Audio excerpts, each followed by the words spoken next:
nesse momento, pedindo que o Senhor nos abençoe esse momento de exposição da sua palavra, da leitura e da exposição dela.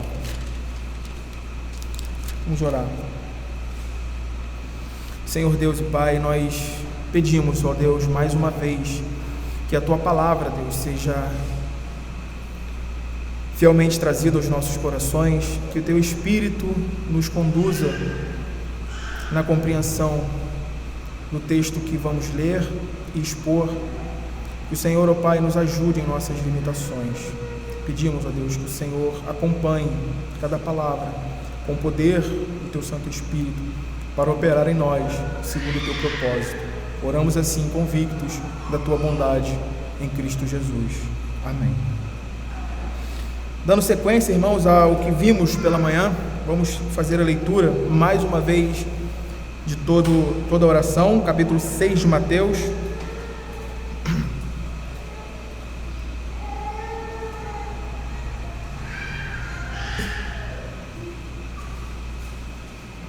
Mateus capítulo 6, vamos ler do verso 9 ao 13.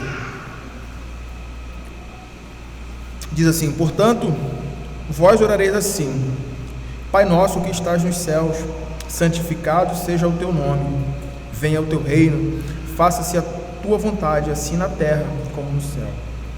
O pão nosso de cada dia dá-nos hoje, e perdoa-nos as nossas dívidas, assim como nós temos perdoado aos nossos devedores, e não nos deixeis cair em tentação, mas livra-nos do mal, pois teu é o reino, o poder e a glória para sempre. Amém.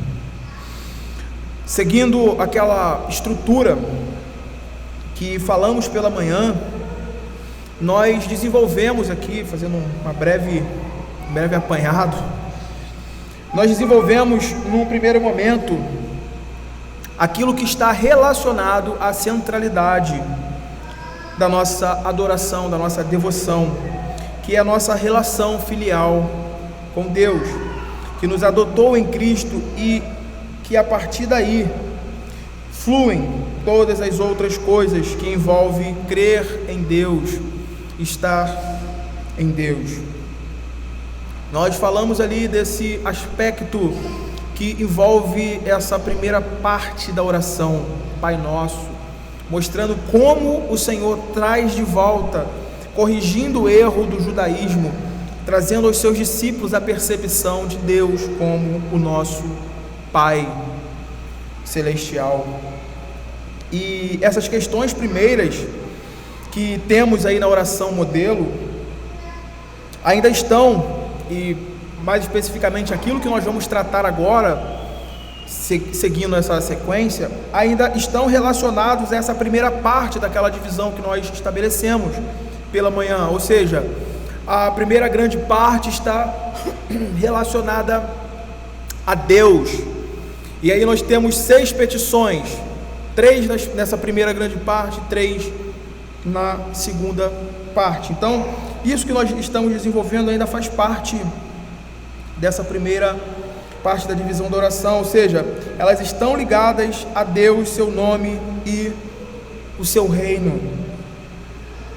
Então, tendo considerado a pessoa a quem a oração é dirigida, que é o nosso Pai, agora nós podemos avançar para compreendermos as questões relacionadas aquilo que nós tratamos pela manhã na definição de Matthew Henry, como o endereço, né, de Deus, que é o céu.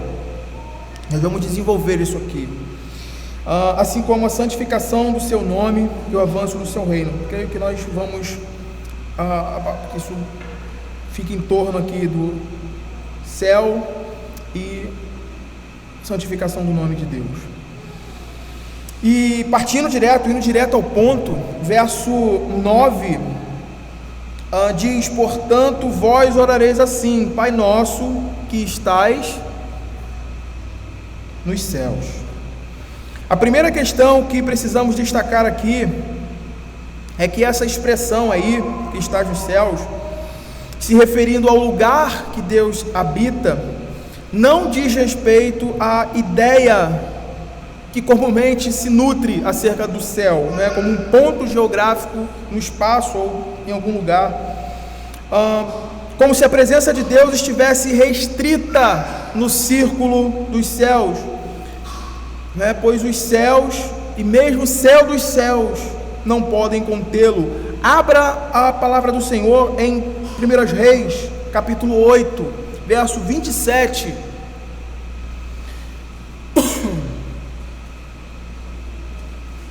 1 Reis 8, versículo 27. Veja o que está dito: mas de fato habitaria Deus na terra, eis que os céus e até os céus dos céus não te podem conter, quanto menos esta casa que eu edifiquei. Então, quando olhamos para o ensino bíblico acerca do ser de Deus, e esse é o pressuposto que nós precisamos entender e ter convictos aqui, esclarecidos, né, para entendermos o resto. Quando nós olhamos o ensino bíblico acerca do ser do nosso Senhor, nós aprendemos algumas coisas que logicamente nos leva a entender essa aparente tensão entre os textos de Mateus, que nós acabamos de ler, Pai Nosso que estás nos céus, com o texto de 1 Reis que lemos. E a pergunta e a resposta do Catecismo Maior de Westminster, pergunta 7, ela nos dá uma visão clara desse ensino bíblico e que nós podemos desenvolver a partir daí o que temos aqui no texto. A pergunta 7 questiona quem é Deus, Catecismo Maior, e a resposta é, preste bastante atenção nessas. Eu tenho dificuldade com a questão de definição acerca quando se trata do ser de Deus, né? Eu tenho algumas dificuldades, mas humanamente falando, né, não teria um outro termo que expressasse essa realidade, que trouxesse à nossa mente a compreensão precisa ou mais próxima de quem Deus é de fato, né? Porque definir é você impor limites, é você colocar marcos, e Deus é infinito, não tem como você defini-lo mas entenda, essa definição aqui traz um bom entendimento acerca disso que nós precisamos ter para avançar aí na compreensão do texto. Veja, Deus é Espírito, primeira coisa, Deus é Espírito em si, por si infinito em seu ser, glória, bem-aventurança e perfeição, todo suficiente, eterno, imutável, insondável, onipresente, infinito em poder, sabedoria, santidade, justiça, misericórdia e clemência, longânimo, cheio de bondade e verdade. Então veja bem, existem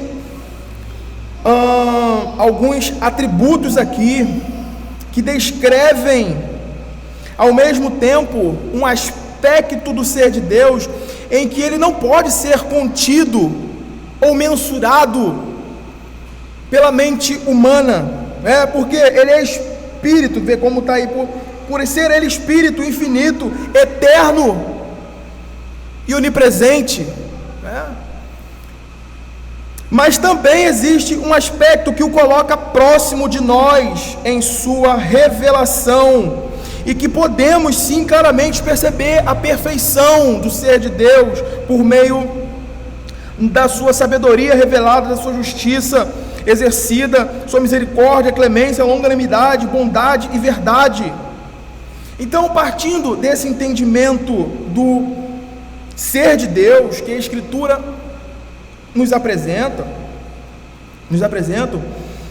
essa declaração que temos da habitação de Deus na oração modelo nos situa ante a majestade de Deus, seu eterno poder e glória, e nos mostra o lugar em que devemos nos colocar na oração quando oramos, que é em uma posição humilde e dependente daquele que governa e sustenta todas as coisas. Então, mostrando inicialmente essa realidade acerca do ser de Deus, nós não podemos pensar no céu meramente dentro desses termos, né, que limitam como um local físico ou que está abrigado o ser de Deus. Deus é infinito, nada pode contê-lo. Então nós vamos desenvolver aqui e perceber em que sentido a Bíblia, não é? A Escritura aponta para esse lugar, para o céu como a morada de Deus, de onde Ele governa e dirige todas as coisas. Céu nas Escrituras representa justamente isso, o governo soberano de Deus, pelo qual Ele exalta a sua glória e magnifica o seu nome sobre todas as coisas. E aí nós podemos observar pelo texto bíblico, ou os textos bíblicos, que são muitos, mas queremos ver aqui apenas alguns, que apontam para essa realidade, que o Senhor, Ele estabelece o seu trono, e a ideia justamente que nós precisamos perceber, quando falamos do céu, é essa, é de onde Deus exerce o seu governo sobre todas as coisas. Abra Salmo 103, verso 19, veja o que o salmista descreve no Salmo 103, 19. Nos céus estabeleceu o Senhor o seu trono, e o seu reino domina sobre tudo. 2 Crônicas 20, de 5 a 6. Segundo livro de Crônicas, capítulo 20, versos 5 e 6. Veja que interessante essa oração aí, a oração de Josafá.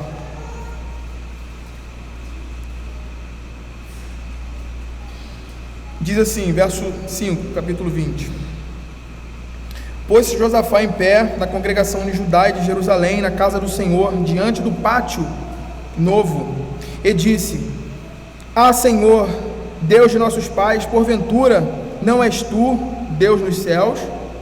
Não és tu que dominas sobre todos os reinos dos povos? Na tua mão está a força e o poder, e não há quem te possa resistir.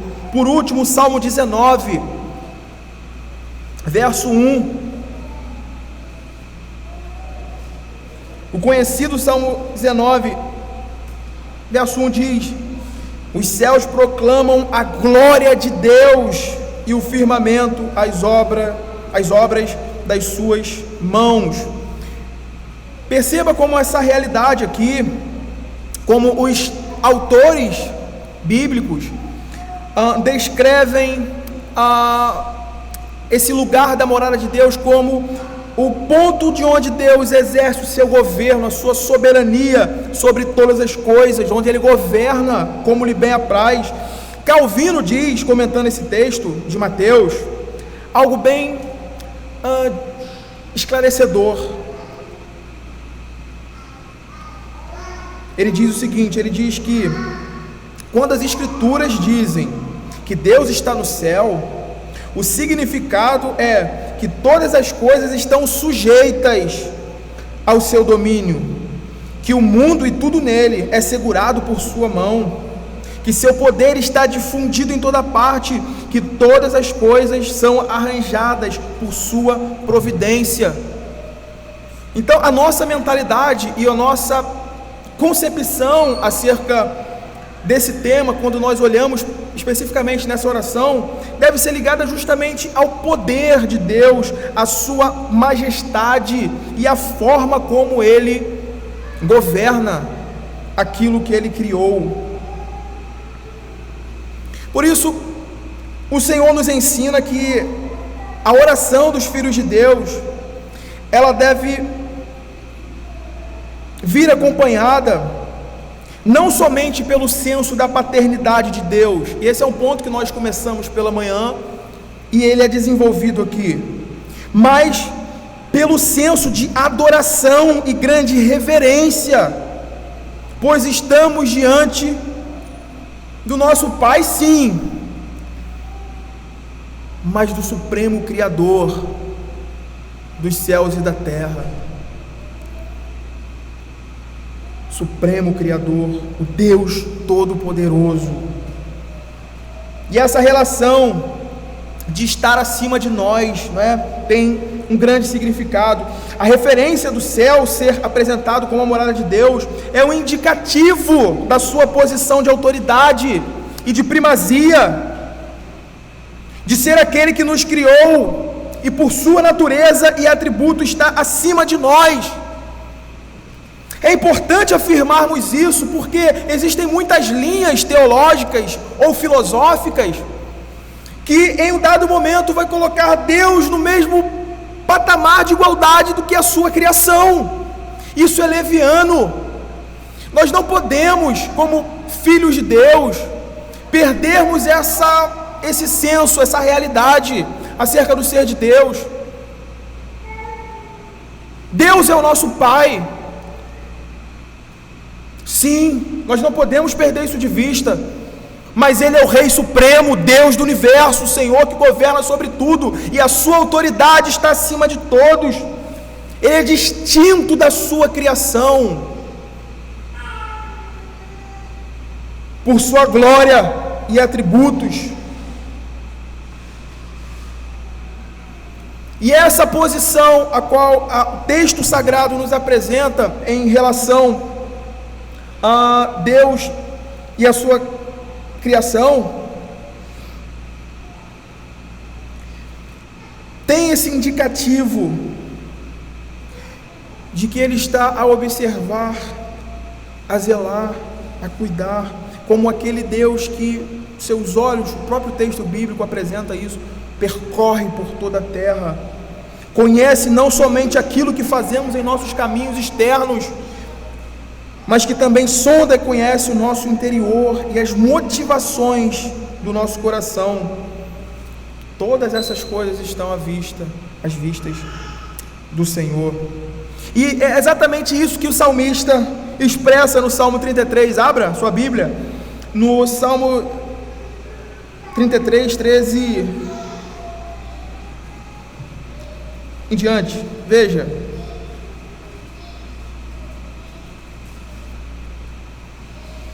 o Senhor olha dos céus, vê todos os filhos dos homens, do lugar de sua morada observa todos os moradores da terra.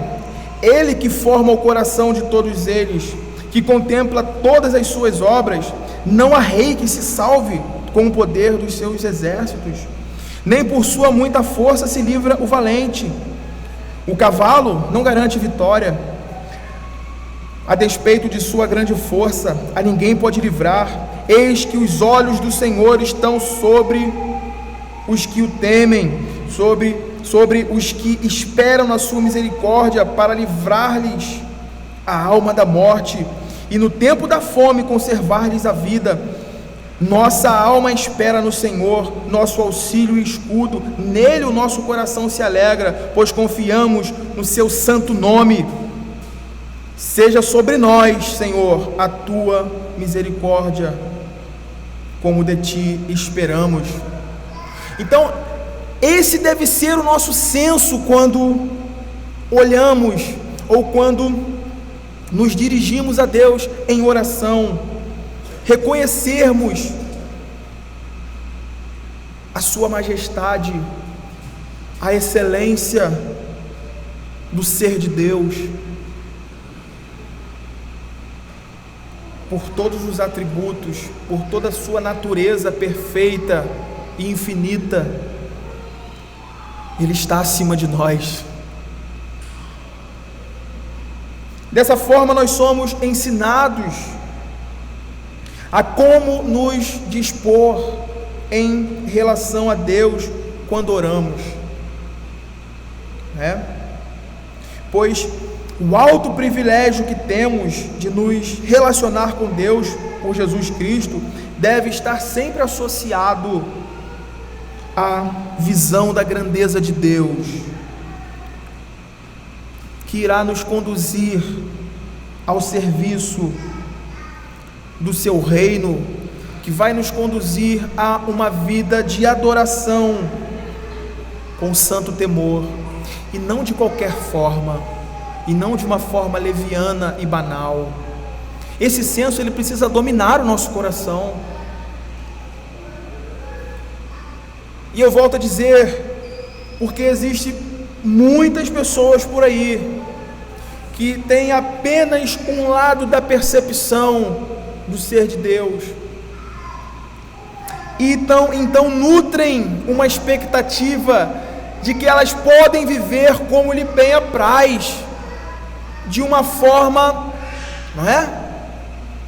Aquém. E não é assim. Se nós somos aqueles que invocamos o nome de Deus, que proferimos e chamamos Deus de Pai, nós também devemos andar e ter esse senso permeando a nossa vida. Caso contrário, nós fazemos de Deus um ser destituído da sua glória, da sua majestade. Isso é um perigo terrível na vida de qualquer pessoa.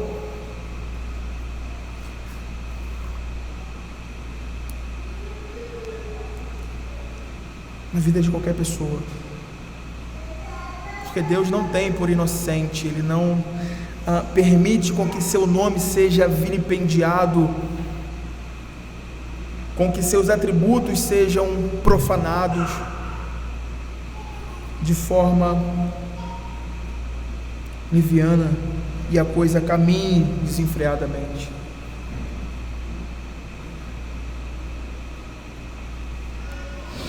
E o ponto é justamente esse. Isso é muito importante que seja esclarecido a nós, porque alguns, com uma ideia equivocada de intimidade com Deus, você vê muito isso por aí, né? De intimidade com Deus, pensam que pode se aproximar dele de qualquer forma, tratá-lo como em oração, né? Dentro desse contexto, como o gênio da lâmpada, a quem se pode fazer verdadeiras imposições em suas orações. Essa coisa terrível que existe no meio dito evangélico aí fora, vem em decorrência dessa falta do senso do ser de Deus. E aí você vê por aí, não é? Não, eu tenho muita intimidade com Deus, eu sou um homem muito íntimo de Deus. Não, fulano, sou um homem muito íntimo de Deus. Eles pensam que podem, por meio dessa compreensão distorcida, fazer imposições a Deus, determinar alguma coisa a Deus, como se Deus fosse obrigado a alguma coisa. Irmãos, Deus é livre, como a nossa mente jamais poderá captar, porque Ele é soberano, porque Ele é infinito, porque Ele é eterno. Veja a importância de compreendermos esse ponto que a Escritura nos ensina. Ao contrário disso, irmãos, a palavra de Deus nos ensina que a nossa proximidade de Deus, antes de nos conduzir a uma suposta intimidade leviana com Ele, dá-nos a perfeita dimensão da sua glória e santidade, e que, portanto, devemos nos aproximar dele com adoração e reverência. Com adoração e reverência. Veja como o salmista coloca isso no Salmo 25, capítulo 14, nos chamando a atenção para essa realidade e nos apontando para como devemos entender essa realidade da oração que o Senhor está nos ensinando. Pai nosso que estais nos céus. Veja como o salmista no capítulo no Salmo 25, verso 14, vai colocar isso: a intimidade do Senhor é para os que o temem, aos quais Ele dará a conhecer a sua aliança. Mas não somente isso, a Escritura ela segue nessa perspectiva do senso que os seus filhos devem ter ao dirigir-se a Ele. Eclesiastes 5, capítulo 2: não te precipites com a tua boca, nem o teu coração se apresse a pronunciar palavra alguma diante de Deus, porque Deus está nos céus e tu na terra, portanto sejam poucas as tuas palavras. E Matthew Henry, comentando isso aqui, ele vai trazer um sentido bem preciso acerca de como percebermos isso. Ele diz: portanto, visto, não é, que Deus está no céu e nós estamos na terra, ele vai dizer, portanto, a nossa conversa com Deus em oração deve ser espiritual, ou seja, guiada pelo Espírito de Deus, que Ele nos dá segundo Cristo. E ele continua: pois o céu está acima de nós, ou seja, no alto, portanto, na oração devemos ser erguidos acima do mundo, elevados, ou elevando o nosso coração, como o salmista diz: a Ti, Senhor, elevo a minha alma. A Ti, Senhor, esse termo, esse nome dado a Deus aqui, ele expressa exatamente essa reverência, esse senso da santidade de Deus. Então essas duas coisas nunca podem andar separadas na vida cristã. O senso da paternidade de Deus, do amor paternal para com os seus filhos, que nos traz grandes benefícios, mas também o senso e da dignidade de Deus, da sua majestade e glória.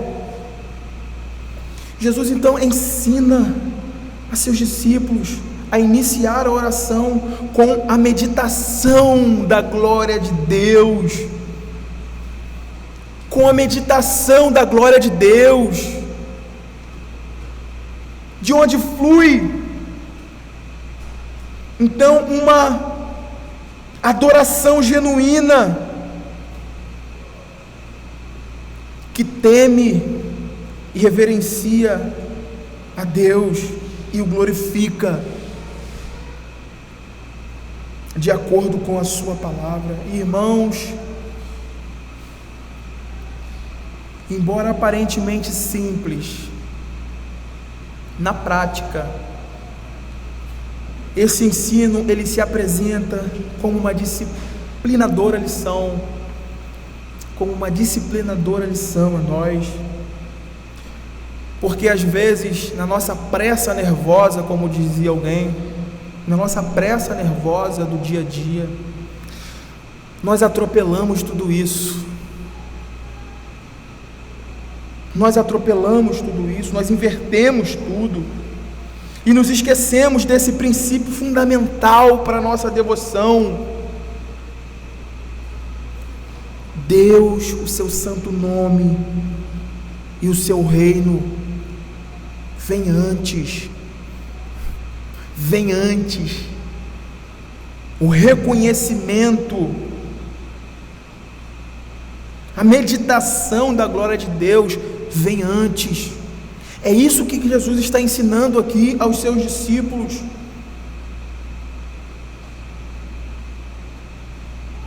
Ele nos ensina aqui que antes de começarmos a pensar em nós mesmos e nas nossas próprias necessidades, e até mesmo na nossa preocupação com o próximo, que é algo legítimo e bom, devemos começar nossa oração por esse grande interesse acerca do Senhor Deus, da sua honra, da sua glória.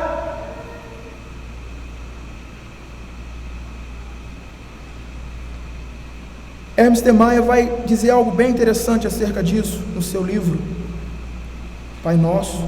Ele diz assim: Jesus quer nos educar de tal forma que tenhamos em tudo, a começar pela oração, o senso de prioridade e urgência, já que o imperativo auristo indica isso, a estrutura, a forma grega com que o texto é escrito. Ele nos mostra que, por mais sérios e graves que sejam os nossos problemas e preocupações, Deus deve ter a primazia. Somente quando se dá a Deus seu lugar próprio, tudo mais passa a ocupar o lugar que lhe corresponde.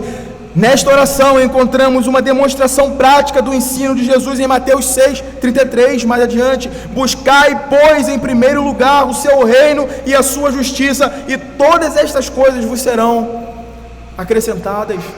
Nós começamos pela meditação da glória de Deus, nós elevamos o nosso coração a Deus, e de lá fluem todas as outras coisas concernentes ao seu reino e à nossa vida nesse mundo.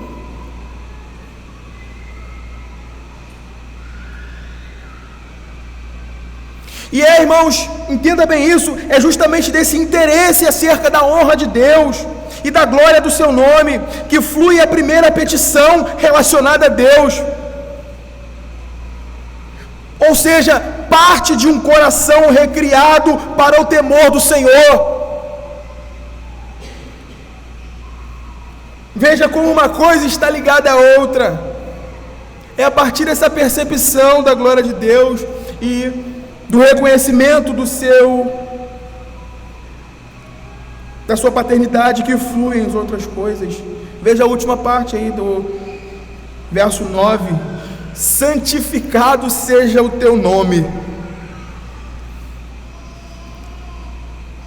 Essas preocupações e essas petições, elas só fluem, elas só brotam de um coração recriado para o temor do Senhor, que é um coração que pode agora se voltar para Deus, se interessar pela sua glória.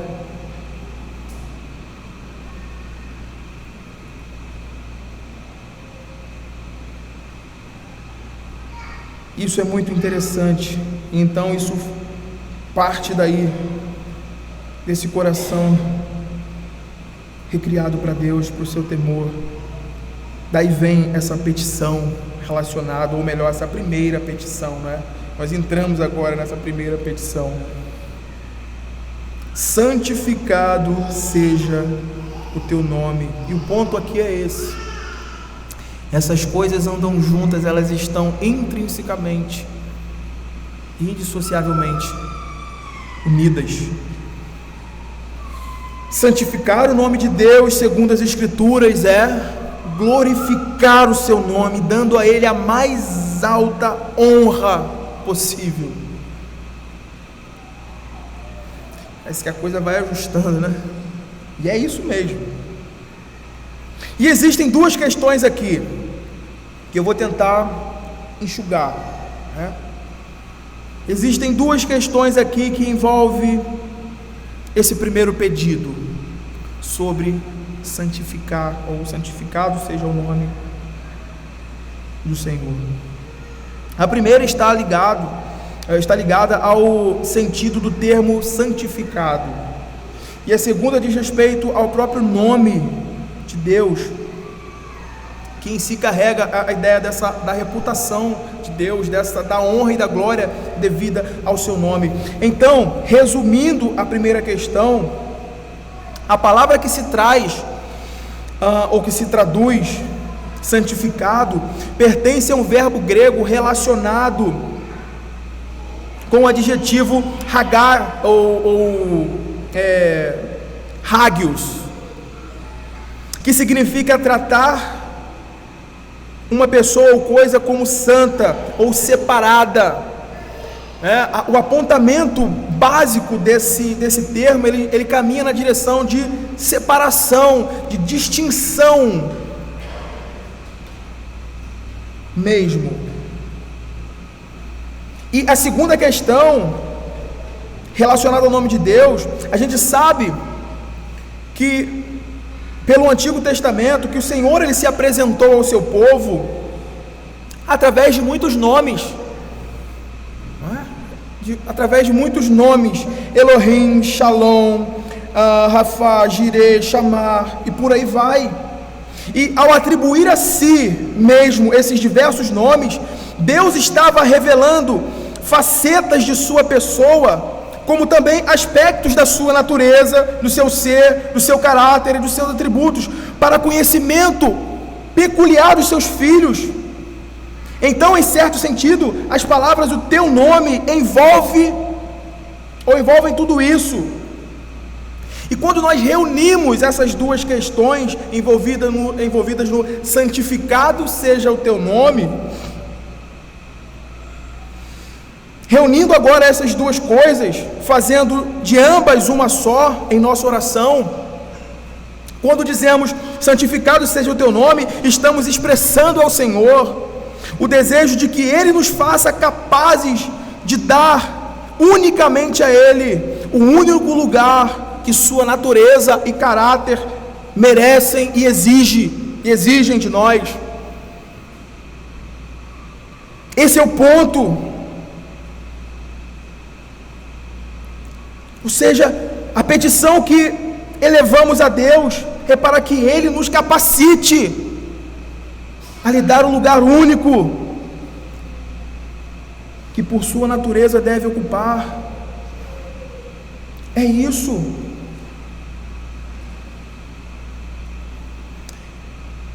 Em seu catecismo, Lutero pergunta, veja que interessante: como é santificado entre nós o nome de Deus? E a sua resposta é: quando tanto nossa vida quanto nossa doutrina são verdadeiramente cristãs. Quer dizer, quando nossas convicções intelectuais e nossas ações práticas são a expressão de uma submissão total à vontade de Deus, ao ser de Deus, na totalidade do que Ele é. Quando a nossa vida expressa isso. O Salmo 111, no verso 9, parte final, ele expressa da seguinte forma: santo e tremendo, ou seja, tremendo aí, se fosse traduzido literalmente, seria: santo e reverenciado é o teu nome. Irmãos, essa é a perspectiva, essa é a diretriz basilar que o Senhor está dando ao seu povo, para que eles não se percam no propósito de buscar a Deus em oração, de terem comunhão com Deus.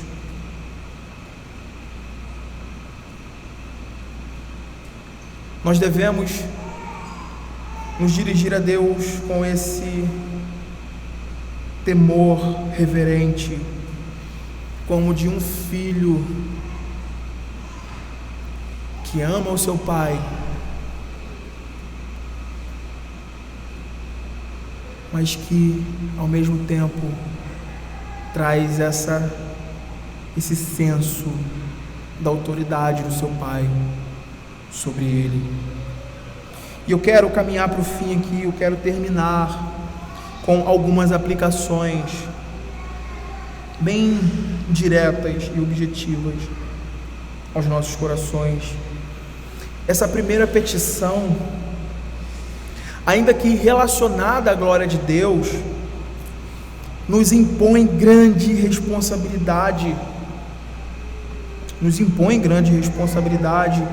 por fazermos parte daqueles que invocam o santo nome de Deus na terra.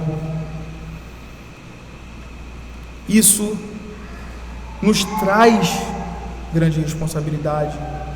Irmãos, nunca devemos nos esquecer da honra devida ao nosso Pai Celestial, o dever de reverenciar e promover esse nome como digno de toda adoração, como digno de todo louvor, de toda glória.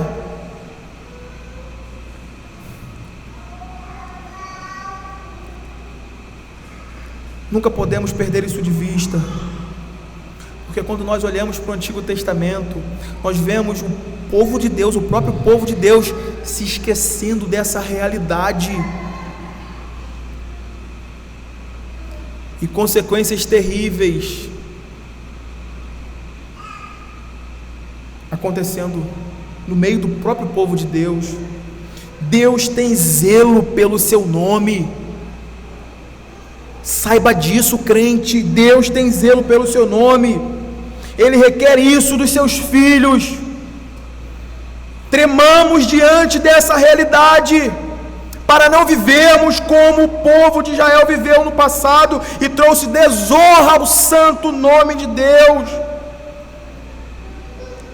Temamos diante dessa realidade, porque Deus vindicará a santidade do seu nome.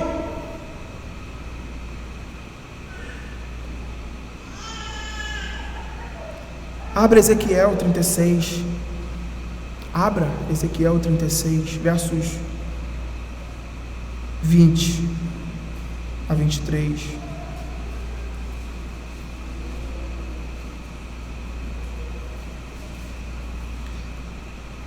Veja que relato bem perturbador. Ezequiel 36, verso 20. Em chegando as nações para onde foram, profanaram o meu santo nome, pois deles se dizia, deles desse povo, do povo de Deus, são estes o povo do Senhor? Porém tiveram de sair da terra dele. Mas tive compaixão do meu santo nome, que a casa de Israel profanou entre as nações por onde foi.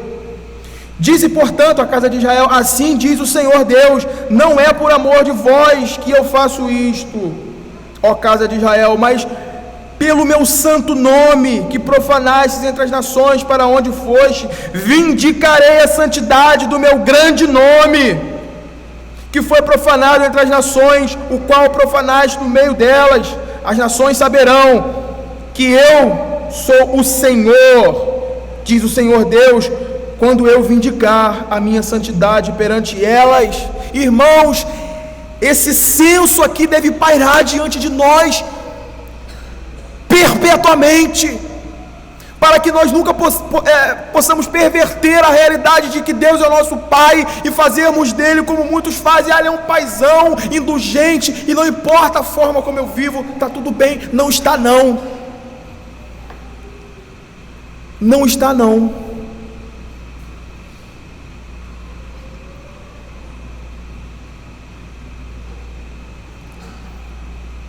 A misericórdia, a graça de Deus é justamente para aqueles que se colocam nesse caminho, aqueles que desprezam a Deus e profanam o seu santo nome. Deus vindicará a santidade no seu nome. Que esse temor esteja diante dos nossos olhos como igreja de Deus. Às vezes você olha e fala: nossa, como Israel era pecador, esse povo pecador. Olha para a realidade da igreja atual. Irmãos, entenda bem, eu não estou falando que a nossa igreja é a única igreja que presta e as outras não prestam. Não é isso. Entenda bem. Mas quando você olha o que estão dizendo de crentes, de denominações de igrejas, como o mundo tem desdenhado disso,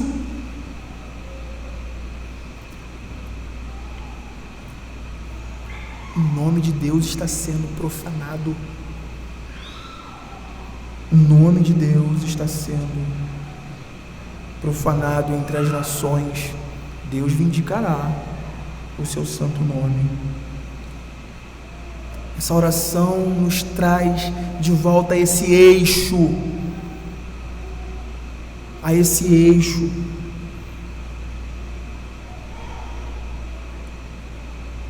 da adoração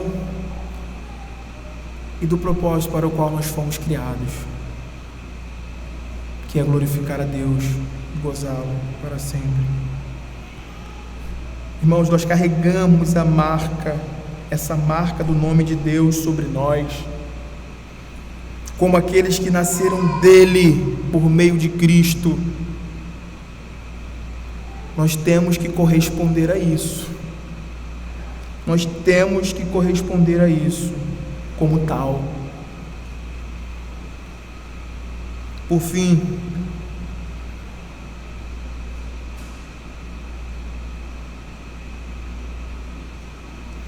o nome de Deus é santificado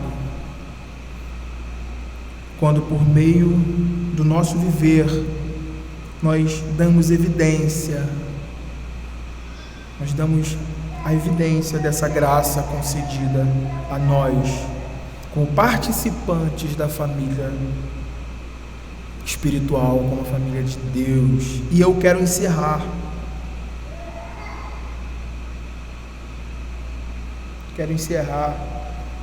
essa exposição pedindo que a igreja abra a sua Bíblia em 1 Pedro,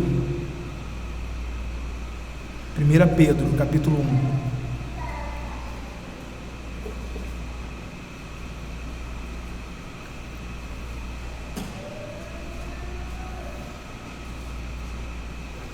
Capítulo 1 de 1 Pedro, verso 14 a 17, diz assim: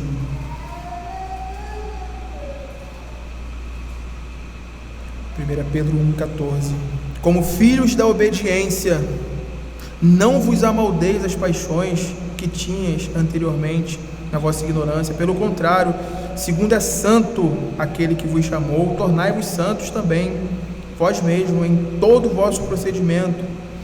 Porque está escrito: sede santos, porque eu sou santo. Ora, se invocais como Pai aquele que, sem acepção de pessoas, julga segundo as obras de cada um, portai-vos com temor durante o tempo da vossa peregrinação.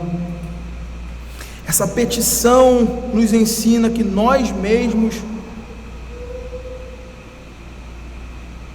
temos de ser separados e santificados, pois do contrário essa oração torna-se uma mentira em nossos lábios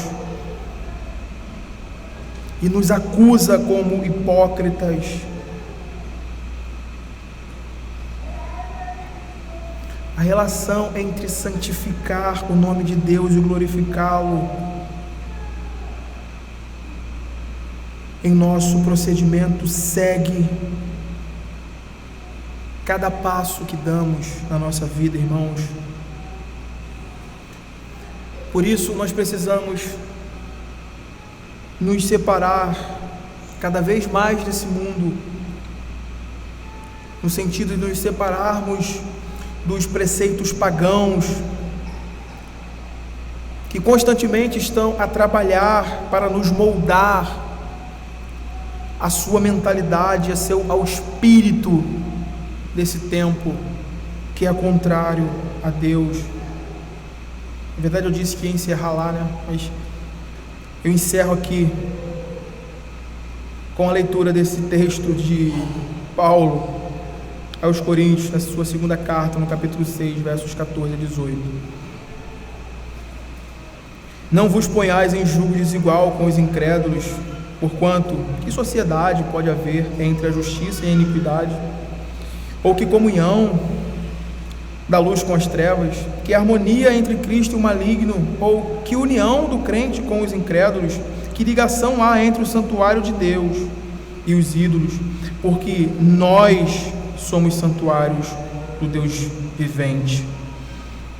Como ele próprio disse: habitarei e andarei entre eles, Serei o seu Deus, e eles serão meu povo. Por isso, retirai-vos do meio deles, separai-vos, diz o Senhor, não toqueis em coisas impuras, e eu vos receberei, serei vosso Pai, e vós sereis para mim filhos e filhas, diz o Senhor Todo-Poderoso.